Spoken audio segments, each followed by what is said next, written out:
All right, back here on Bill's Cougar. It's time to get all the suspension disassembled. Already got the left rear wheel off. We're gonna start pulling our axles, getting those out. Can drain our diff, get our drive shaft out, and start undoing our rear suspension and our front suspension. We're gonna get everything apart. And then we can get ready to start assembling all the new. So I also noticed this tank has been replaced at some point. There's a UPS ship label from a while ago on there. So we will kind of wipe that up, see if we can find a date just for S&Gs. But I remember we were talking, Bill, about just getting a fresh tank because this gas is basically varnish in here.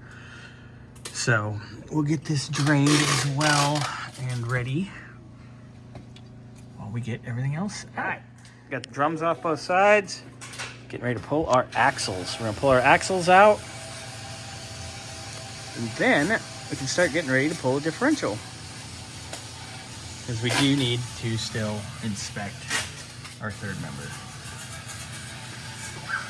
And then we'll start taking our housing out once third member's out. Lots going on. All right, got both axles out. Bearings have seen better days. Glad we're gonna probably end up replacing these. Of course we will.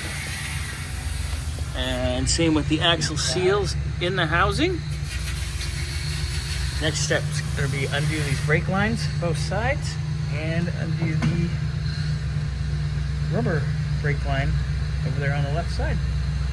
Then I have our backing plates off and out of the way. Get all that set, and then I can start draining the diff.